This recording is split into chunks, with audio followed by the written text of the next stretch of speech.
see a replay of the start. Over there in lane 1, the Hungarians, Axton Baksai, Helvig and Brun from Norway. Chris Brun, the lightweight sculler, the Olympic champions, Boucheron and Androdius in lane 3. Pazaza and Doyle from Ireland in 4. Kozik and Pfeiffer from the USA in 5. There go the French. And the Uzbeki double, Mamatkulov and Kolomorayev in lane 6. Well, again, 3 to qualify from this quarter-final through to the semi. You can see it for yourself. They're out through 500.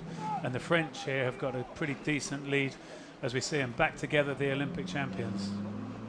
Yeah, and the French are going to be the sort of double that, because they've spent the season in singles, every single race that they have here you think will be a step forward, and they're going to be better in this quarter-final than they were in the heat, and you think they'll come on in the semi-final and, you know, maybe peak in time for the final. Yeah, that's right. It's interesting that they have done that single sculling thing, and now they've brought the double together.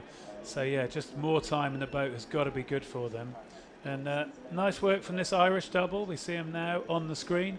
They're sitting at 38 strokes a minute. Yeah, I think it's great to look and see what Phil Doyle does, Dr. Phil Boyle does, in terms of fitting the training round his medical studies and getting in the crew with a new partner, Conan Pazaza, the 21-year-old. Did that double with Brian Kolsch in Varese at the under-23s. Well, they picked up that bronze medal and in a good qualifying position at the moment, ahead of the Norwegians, Helvig and Brun, on that far side. The French looking good though, 37 strokes per minute, the Olympic champions. Bit of time in the single scull clearly hasn't done them any disservice, as they're going to lead by just a little bit of clear water through the 1,000-metre mark over the Irish. Phil Doyle finding himself back in a combination that's performing probably to expectation, 3rd to Norway and 4th to the USA. Yeah, and important to see where the United States are there, putting pressure on the Norwegians, and whether they'll actually be able to come back at the Irish as well, because let's remember it's only 3 to qualify. Will that boat number 5 be able to move on now in this 3rd quarter?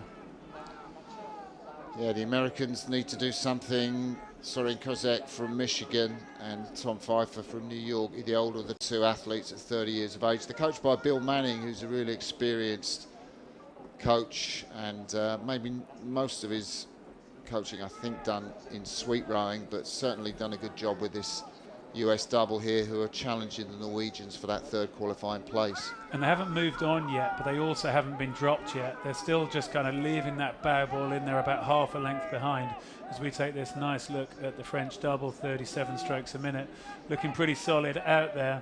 But will that American double get to move on? The Irish are slightly coming back and the Norwegians are moving on them, I think.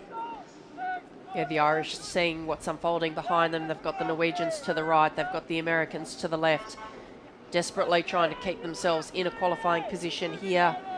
We know that the 10th place finish for Phil Doyle was disappointing at the Tokyo Olympic Games, and now partnering with Conan Pazaza, the bronze medalist from Varese in the men's double earlier this year.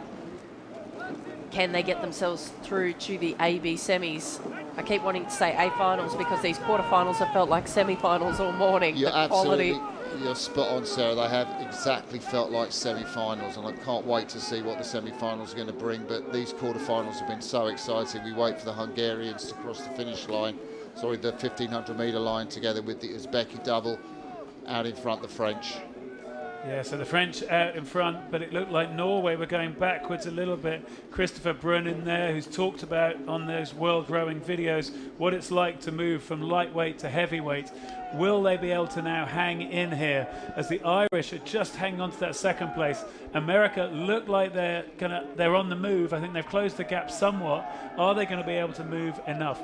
They're at 37 strokes a minute. They're slightly underrating the Irish, as they have been the whole way, and you can see it's pretty much bow ball for bow ball. It's had an impact on the Irish. Phil Doyle has up the tempo, but the Americans have still maybe got something in the back pocket. They haven't shown it yet, but they need to show it now. Could be the Norwegians are going to go out. And the Americans, I think, maybe have just got their bow ball in front of the Norwegians. The Norwegians now at risk as the Americans now look across. We see the bow man looking across at the Irish. Are they going to move themselves into second place now as all of the crews bearing down on the race leaders? France desperately pumping the rate up to 38 strokes per minute. They don't want to get swallowed up in this fight. Chris Broome has just realised he's got to do something, the Norwegian stroke man, and he's moved it up to just fighting the Irish. The Irish go out of this race. Chris Broome coming. It's the French across the line. In second place, it's the Americans, and it's, photo finish, it must be. Well, it's going to say photo finish. Well done to the Americans that they got hold of that second place, because they did need to do it, and they did it right at the end there.